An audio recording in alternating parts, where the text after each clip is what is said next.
Have you ever felt like the last drop of water in your hand held your fate, standing before a stranger fading in the sunlight? Could a moment on the brink draw you into a battle bigger than yourself? Are you ready to join me in the mysterious maze of this story? The sun was a relentless tyrant, scorching the cracked Arizona earth beneath a sky that hadn't wept a single drop in days. My name is Jacob Holt, and this is my story. A tale of desperation, of choices made in the shadow of death, and of a single act that changed everything. My hands, calloused and trembling, gripped the wooden handle of my last water bucket, its weight a cruel reminder of how little I had left. 3 days without rain. My cattle were dying, their lowing moans haunting the parched air. My crops, those stubborn patches of corn and beans I'd poured my soul into, were withering to dust. The well, my only lifeline, had betrayed me that morning, offering nothing but a dry, mocking echo when I lowered the bucket. 12 days. That's what the crumpled bank notice in my pocket screamed.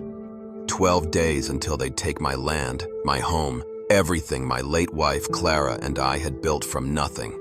Hey, before we explore the story together, drop a 1 in the comment section if you are ready to experience an upcoming epic story. Please continue to accompany us in the upcoming chapters full of thrilling stories. I stood there, sweat stinging my eyes, staring at the bucket's meager contents. A few precious drops sloshed at the bottom, barely enough to wet my cracked lips, let alone save a single tomato plant. My heart pounded, not just from the heat, but from the weight of it all. The land I'd worked until my hands bled, the dreams Clara and I had whispered under starlit skies, now crumbling like the dirt beneath my boots. I could hear her voice, soft but firm, echoing in my mind. Kindness is never wasted, Jacob, not even when it hurts. She'd always believed that, even when the world seemed determined to prove her wrong. But Clara was gone now, taken by fever 2 winters ago, and I was alone, fighting a losing battle against a land that didn't care. I trudged toward the vegetable garden, or what was left of it. The plants drooped, their leaves brittle as old paper, begging for a mercy I couldn't give. Maybe, just maybe, I could save one row. One small victory to keep me going. My boots crunched against the earth, each step heavier than the last. As if the ground itself was pulling me down, the sun bore into my back, a cruel overseer, and I felt the weight of every choice I'd ever made pressing against me. I was a rancher, not a hero, just a man trying to hold on to what little I had left. But then, as I rounded the corner of my weathered cabin, I froze, my breath caught, sharp and jagged in my throat. There, near the sagging fence that marked the edge of my land, lay a man, face down, motionless, his body half hidden in the shadow of a mesquite tree. Blood pooled beneath him, dark and glistening, seeping into the dirt. His long black hair was matted with dust and sweat. His clothing, patched and torn, clung to his frame like a second skin. A warrior, no doubt about it. The knife still clutched in his limp hand told me that much. My heart slammed against my ribs, each beat a warning. Navajo maybe, or Apache, it didn't matter. Out here alone, any stranger was trouble, and a wounded warrior was a storm waiting to break. I stood rooted, the bucket trembling in my grip. My neighbors' voices echoed in my head. Old man Tucker with his weathered face and endless warnings. Stay clear of them, Jacob. They raid, they kill, they don't think twice. You see one, you shoot first, or you're done. 5 miles to the nearest help, and no one would hear me scream. The smart thing, the sensible thing, would be to turn back, lock the cabin door, and pretend I'd never seen him. Let the desert take him. I had my own fight to win, didn't I? Those few drops of water were my last chance. My cattle, my crops, my life depended on them. I couldn't afford to play savior. But then I saw it. His lips, cracked and peeling, were stained with blood, not just from the gash on his shoulder, but from the kind of thirst that kills slowly. His chest rose and fell, shallow, desperate, each breath a struggle against the weight of the sun. The blood on his shoulder was clotting, but the wound was deep, angry, and already festering in the heat. Infection would finish what the injury started if he didn't get help soon. I looked down at the bucket in my hands, the water glinting like liquid gold. My throat tightened, dry as the earth around me. I could walk away. I should walk away. But Clara's voice whispered again, soft as a breeze. Kindness, Jacob. It's what makes us human. I don't know how long I stood there, torn between fear and something deeper, something I couldn't name. The warrior stirred, a weak groan escaping his lips. His eyes fluttered open just for a moment, meeting mine. There was no threat in them, only pain and a weary resignation, like a man who'd already accepted death. Then they closed again, and he went still. My hands shook harder, the bucket's handle biting into my palms. I could feel the weight of the choice pressing down on me, heavier than the sun, heavier than the drought. This wasn't just about water. This was about who I was, who Clara had believed I could be. I knelt beside him, my knees sinking into the dirt. My hands moved before my mind could catch up, lifting his head gently, carefully, like he was made of glass. His hair was coarse under my fingers, his skin burning with fever. I pressed the bucket's rim to his cracked lips, tilting it slowly. The water, my last hope, my only chance, flowed over his tongue. His eyes snapped open, wide with shock, as if he couldn't believe what was happening. He drank greedily, desperately, his throat working to swallow every drop. I didn't pull the bucket away, not until it was empty, not until the last bead of water was gone. I sat back, my chest heaving, the empty bucket dangling from my hand. What had I done? I'd given away my last chance to save my ranch, my life, to a man who could be my enemy. My neighbors would call me a fool. Maybe they were right, but as I looked at him, his breathing steadier now, his eyes meeting mine with something like gratitude, I felt a strange calm settle over me. Clara would have been proud, that much I knew. He stirred again, his hand tightening around the knife. My pulse quickened, but he didn't raise it. Instead, he spoke, his voice rough and broken, laced with an accent I couldn't place. "You give water. Why?" His eyes searched mine, sharp despite his weakness, looking for a trap, a lie. I swallowed, my mouth dry as the desert itself. "You were dying," I said, the words simpler than I felt. It seemed right. He studied me, his gaze piercing, like he could see straight through to my soul. "White man, never helped Navajo," he rasped, his hand twitching toward the knife, not in threat, but as if to reassure himself it was still there. "Always shoot first." I backed up a step, the reality of my situation crashing over me.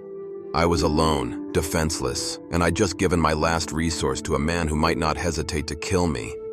But then he did something I didn't expect. He reached into a leather pouch at his belt, his movements slow, deliberate, almost sacred.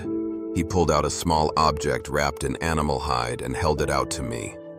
"My name is Kyle," he said, his English clearer now, though still halting. "Nephew of Iron Hawk, chief of the Navajo Alliance. You saved my life.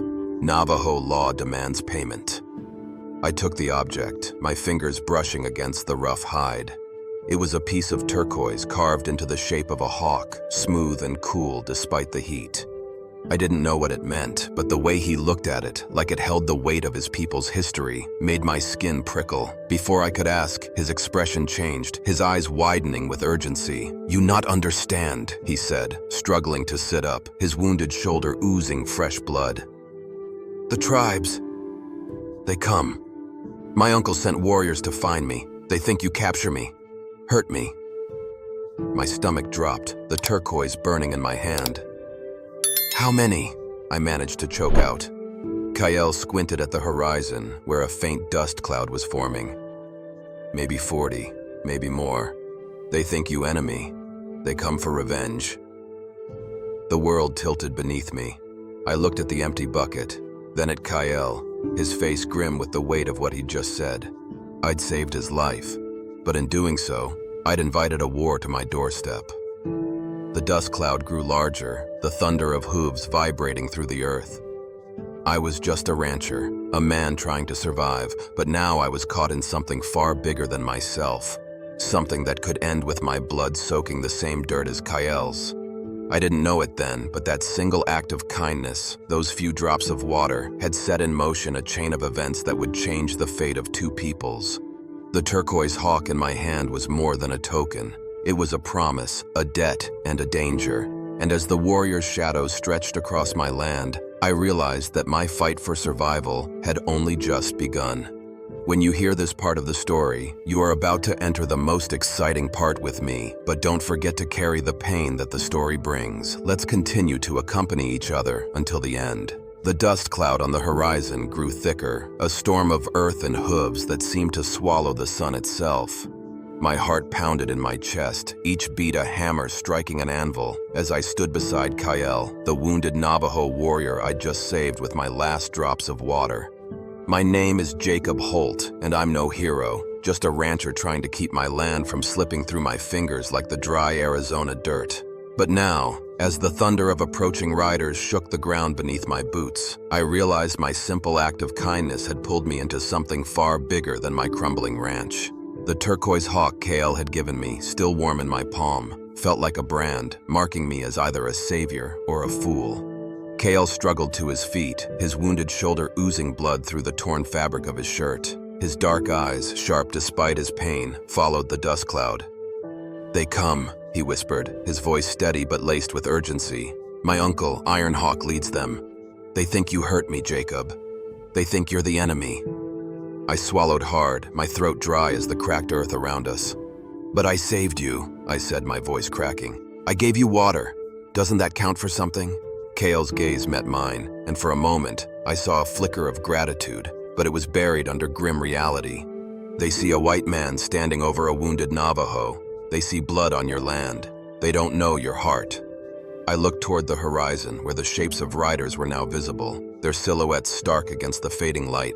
40, maybe more, Kyle had said. Warriors, armed and painted for battle, riding with purpose. My cabin, my barn, my dying crops. None of it would protect me if they decided I was a threat. 5 miles to the nearest neighbor and no one would hear my screams. The weight of the bank notice in my pocket, threatening to take my ranch in 12 days, seemed trivial now. Losing my land was one thing. Losing my life was another. I clutched the turquoise hawk tighter, its edges digging into my palm. Kyle had called it sacred, a mark of friendship under Navajo law.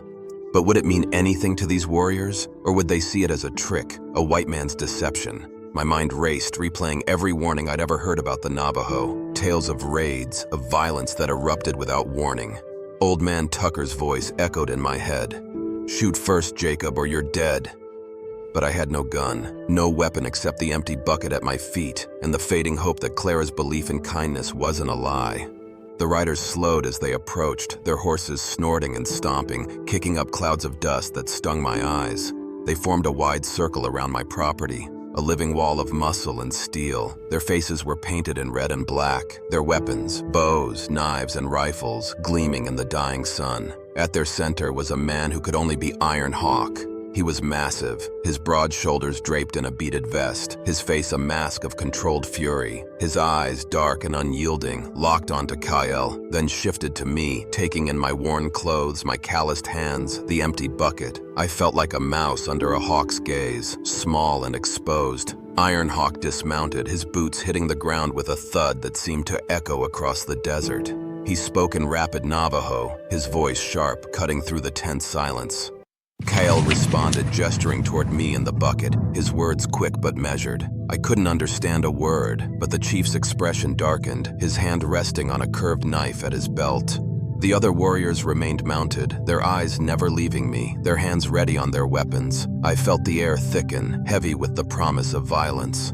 "What's he saying?" I whispered to Kale, my voice barely audible over the pounding of my heart. Kale kept his eyes on his uncle, his voice low. "He asks why a white man helps a Navajo. He thinks it's a trap. He says white men only show kindness when they want something." Iron Hawk stepped closer, his gaze boring into me, and when he spoke again, it was in English, each word precise, like a judge delivering a verdict. "My nephew tells a strange story, white man. Says you gave your last water to a dying Navajo. Says you showed mercy when you could have used bullets. But Navajo, no white men. You trick. What do you want, rancher?"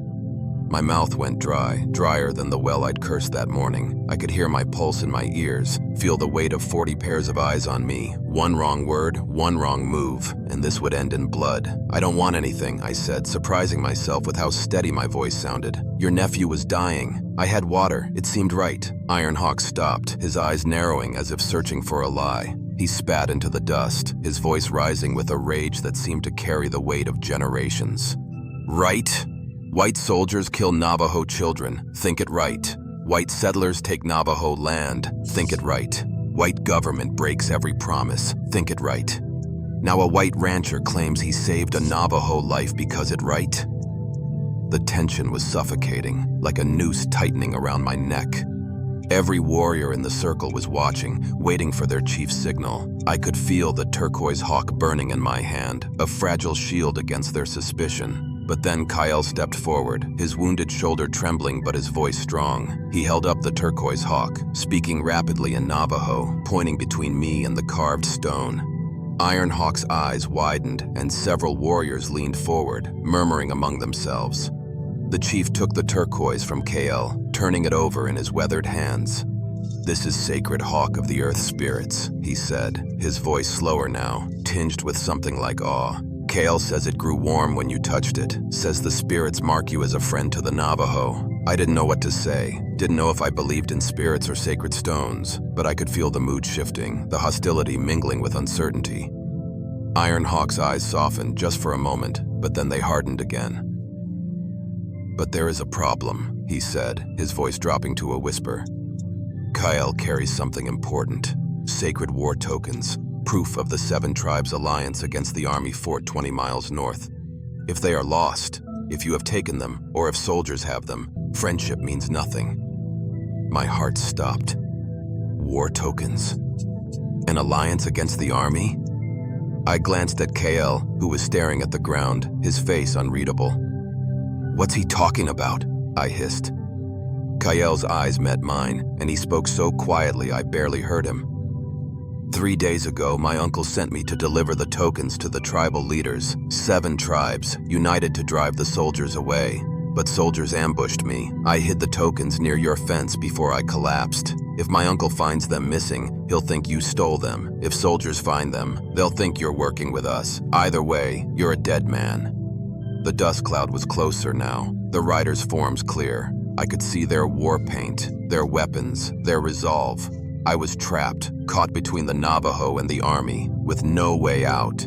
The turquoise hawk in my hand felt heavier than ever, a promise I hadn't asked for, a debt I couldn't pay. And as Ironhawk's warriors began to dismount, their eyes searching my land, I knew the truth was coming, whether I was ready or not. The sun was sinking, painting the sky in shades of blood and fire, as Ironhawk's warriors spread across my ranch like locusts. They searched every inch, my cabin, my barn, even the dry well, looking for the war tokens Kale had hidden. My name is Jacob Holt, and I was a rancher, not a warrior, but I was now at the heart of a storm I hadn't created. The turquoise hawk, still clutched in my sweating palm, was my only claim to innocence, but it felt like a lie. Kale, the wounded Navajo I'd saved, stood beside me, his face pale but resolute. He'd told me the tokens were hidden near the fence, wrapped in sacred red cloth, proof of a 7-tribe alliance against the army. But there was something else, something he hadn't told me until the warriors were almost upon us. "Jacob," Kale whispered, his voice barely audible over the sound of boots crunching dirt and warriors calling to one another in Navajo. "There's something you must know. The tokens. They're not all they seem." I turned to him, my stomach twisting. "What do you mean?" His eyes darted toward the boulder where he'd hidden the tokens, then back to me. 3 days ago, I discovered a betrayal. 3 tribes, River Navajo, Night Navajo, and Blood Navajo. They're not joining the alliance to fight the army. They plan to let the other 4 tribes attack the fort, get slaughtered, then take their land. My uncle's brother, Shadow Wolf, leads the Blood Navajo. He's the one behind it. I stared at him, my mind reeling. A betrayal within the alliance? A plan to sacrifice 4 tribes for land and power? I was just a rancher, trying to save my land from drought and debt, but now I was holding a secret that could start a war, or end one. "Why tell me?" I asked, my voice shaking. "Why not tell your uncle?" Kale's face tightened, his wounded shoulder trembling as he leaned closer. "Shadow Wolf is Ironhawk's brother. Family blood runs deep. If I accuse him without proof, I'm a traitor. They'll kill me before they believe me. But you're an outsider. If you reveal the truth, if the spirits mark you as true, they'll listen." I felt the weight of the turquoise hawk in my hand, its edges biting into my skin. Kale had given it to me as a mark of friendship, but now it was something more, a key to exposing a betrayal that could save hundreds of lives, or end mine. "What do I do?" I asked, my voice barely a whisper. Kael's eyes were desperate now, his words urgent. I hid the tokens under that boulder. 7 war tokens, 1 for each tribe, but I separated 3, River, Night, and Blood. They prove the betrayal. If you show them to my uncle in the right way, he'll see the truth. But you must wait for the sacred fire ritual. It's the only way. Before I could ask more, Ironhawk's voice cut through the air, sharp and commanding. Rancher, he said, stepping close, his knife still at his belt. Kael says soldiers ambushed him near your land. You see them? My throat was sandpaper, my heart pounding so hard I thought it might burst. No, sir, I managed. I've been fighting the drought. Haven't seen anyone in days. His eyes were unreadable, but his hand lingered on his knife. Strange, he said, his voice low. Strange that soldiers attack so close to a white man's land. Strange that a Navajo warrior ends up wounded at your door. I wanted to scream that I wasn't part of this, that I was just a man trying to survive, but before I could speak, a warrior shouted from near the fence. He'd found blood, Kael's blood, leading toward the boulder. Ironhawk's gaze followed the trail, and my heart stopped. Kael moved slowly, painfully toward the boulder, pretending to check his wound. But I saw what the others didn't. His good hand slipping something into his belt, quick and subtle. He was hiding the tokens, or part of them, to protect me, to protect the truth. Move away, nephew, Ironhawk commanded in English. Kael stood, his face calm but his eyes flashing with warning. Uncle, I only rest my shoulder. Search as you wish.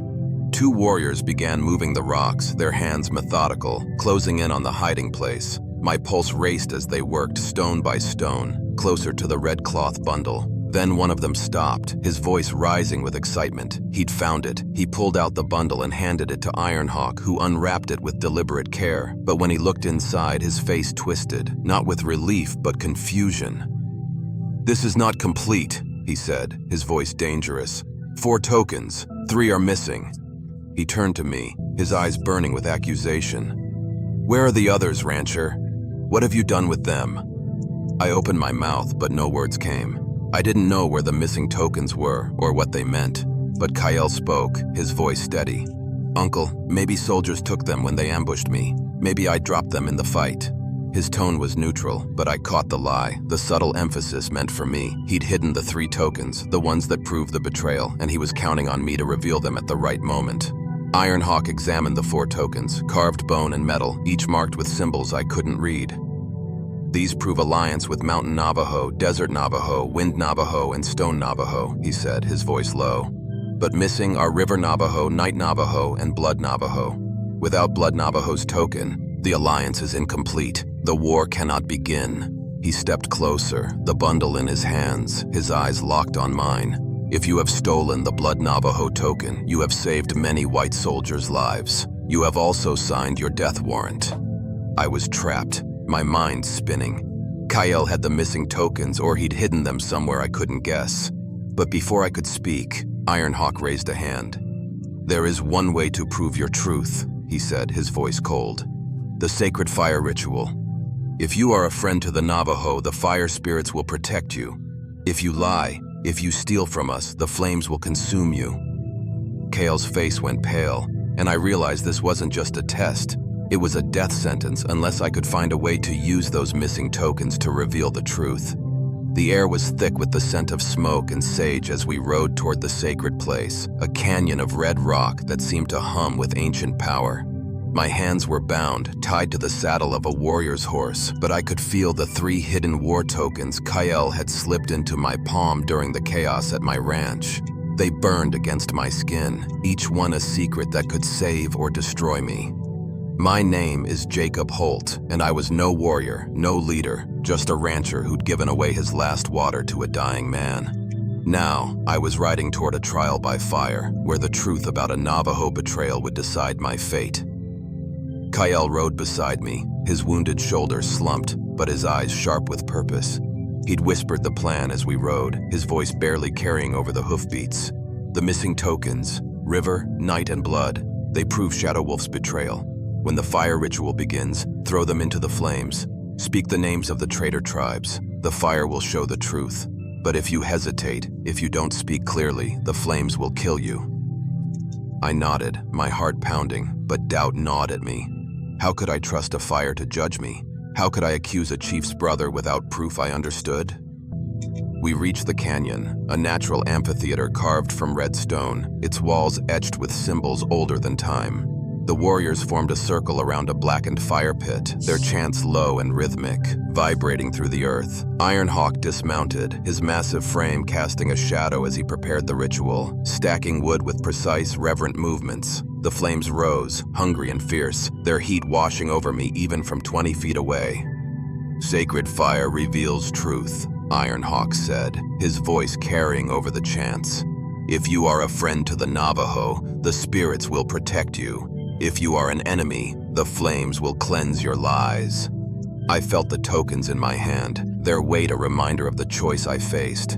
I was about to accuse Shadow Wolf, Ironhawk's own brother, of treachery. If I failed, if the fire didn't show what Kale promised, I'd burn. But if I did nothing, the 4 loyal tribes would ride to their deaths, and the war would consume this land for generations. The chants grew louder, the warriors' voices rising like a storm. Ironhawk gestured for me to step forward, his face painted with fresh war colors, his ceremonial staff gleaming in the firelight. "Time for the test, white man," he said. "Let the flames judge your heart." But before I could move, a new sound echoed through the canyon, the thunder of hooves, urgent and relentless. A second war party burst into view, their horses lathered with sweat, their weapons raised. At their head was Shadow Wolf, his face a mirror of Ironhawk's but colder, his scars twisting into a cruel smile. Behind him rode 20 warriors, joined by representatives from the River Navajo and Night Navajo, traitors according to KL. The timing was too perfect, too calculated. This wasn't a rescue, it was a trap. "Brother," Shadow Wolf called, his voice smooth as a snake's hiss. "I see you found the missing tokens, and the white man who stole them." Ironhawk's eyes narrowed, confusion flickering across his face. "How did you know we searched for tokens? How did you know to find us here?" Shadow Wolf's smile widened, but his eyes stayed on me. "Word travels fast. When Kyle didn't return with the Alliance tokens, we tracked soldier movements, questioned captives. We learned interesting things about this rancher." My blood ran cold. Shadow Wolf gestured, and a warrior dragged a bound man from horseback. A soldier, his uniform torn and bloody, his sergeant's stripes barely visible. "This soldier was part of the patrol that ambushed Kyle," Shadow Wolf said.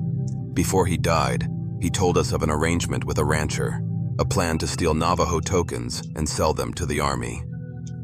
The lie was so smooth, so perfectly crafted, that even I wondered if I'd forgotten some truth. Ironhawk spun toward me, his face contorted with rage. "You work with soldiers? You planned this?" "No!" I shouted, my voice breaking. "I never saw a soldier!" But Shadow Wolf wasn't done. The soldier said the rancher would capture any Navajo on his land, torture them for information about the Alliance, said if Kyle escaped, the rancher would gain his trust, then lead him to sacred places for an army ambush. Kale stepped forward, his voice shaking with urgency. "Uncle, this is a lie. Shadow Wolf twists the truth. The soldier spoke of a deal, but not with this man. Someone else works with the army." Shadow Wolf's eyes flashed with anger. "You accuse me, nephew. You choose a white man over family blood?" The canyon erupted in tension, warriors facing each other, weapons drawn, loyalties divided. Ironhawk stood between them, torn between his brother and his nephew. "There is a way to prove truth," Shadow Wolf said, his voice dripping with false reason. "Let the rancher face the sacred fire. If he's innocent, the flames will spare him. If he's a spy, they'll burn his lies away." I realized then that Shadow Wolf wanted me to burn. He knew the fire would kill me before I could reveal the tokens, keeping his betrayal hidden. As Ironhawk gestured for me to step into the flames, I made a desperate choice. I pulled the 3 tokens from my hand and held them high. "These belong to the Navajo," I shouted, and I hurled them into the fire, calling out, "River Navajo, Night Navajo, Blood Navajo." The flames roared and the tokens glowed, their carved symbols blazing with a truth that could no longer be hidden. The sacred fire roared, its flames licking the sky as the 3 war tokens glowed like stars in its heart. My name is Jacob Holt, and I stood at the edge of the fire pit, my hands still trembling from the weight of what I'd done. I'd thrown the tokens, River Navajo, Night Navajo, and Blood Navajo, into the flames, naming the traitor tribes as Kyle had instructed. The symbols carved into them told a story no one could deny, a story of betrayal that would change everything. The air was thick with smoke and silence, the warriors' chants faltering as they stared at the glowing tokens. The River Navajo token showed mountains of gold changing hands, a bribe to betray their own. The Night Navajo token depicted attacks on Navajo villages, not army forts, but the Blood Navajo token was the most damning, a map of fort bravery, soldier routes, and Navajo camps, proof that Shadow Wolf had sold his people to the army. Ironhawk stared at the flames, his face a mask of shock and dawning horror. He turned to his brother Shadow Wolf, whose calm facade had cracked, his hand twitching toward his knife. "Brother," Ironhawk said, his voice cold as the desert night, "these tokens show Blood Navajo working with soldiers, planning to let our tribes die while you claim their land." Shadow Wolf's eyes darted between the fire and the warriors, his smile gone. "You trust a white man and a foolish nephew over family blood?" he snarled, but Ironhawk's voice was unyielding. "I trust the sacred fire. The spirits do not lie." Shadow Wolf moved, swift and brutal, lunging toward me with his knife raised. He meant to silence the witness who'd exposed him, but Kyle was faster. Despite his wound, he tackled his uncle, and they crashed to the ground, rolling dangerously close to the flames. The canyon exploded into chaos. Shadow Wolf's warriors moved to defend him, while others, loyal to Ironhawk, drew their weapons. I stood frozen, a rancher in a war I didn't start, until I saw Kale struggling, his wounded shoulder weakening. Against every instinct, I grabbed a burning branch from the fire and charged, thrusting it toward Shadow Wolf's face. He recoiled, giving Kale the chance to disarm him.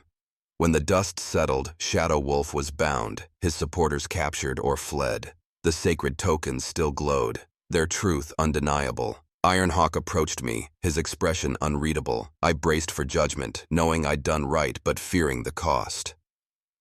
"White man," he said, his voice formal but warm, "you saved my nephew. You exposed a betrayal that would have destroyed 4 tribes. You risked your life for Navajo honor. The sacred fire has judged you worthy." I could barely breathe, the weight of his words sinking in.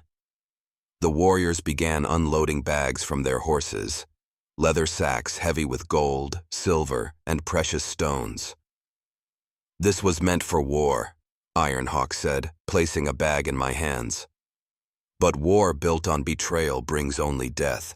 This gold goes to the man who prevented a massacre." I stared at the fortune, my mind reeling. "I can't take this," I said. "I just did what was right." Kyle, grinning despite his pain, clapped my shoulder. "That's why you deserve it, Jacob. Navajo always pay their debts." As the sun set, I rode home, my saddlebags heavy with wealth I'd never dreamed of. The drought would end, my ranch would thrive, and I'd never face poverty again. But more than that, I'd stopped a war that would have killed hundreds. The Navajo Alliance was reformed, with Ironhawk as its leader and Shadow Wolf exiled forever. Kyle, now war chief, worked for peace with the territorial government. The turquoise hawk remained with me, a symbol of friendship between our peoples. Every year, Navajo warriors visited my ranch, sharing meals and stories, remembering the day a rancher's simple act of kindness changed history. So we have come to the end of the story together. If you find it interesting, please leave a like, share. Don't forget to subscribe to receive notifications about the next story. See you in the next story. Thank you.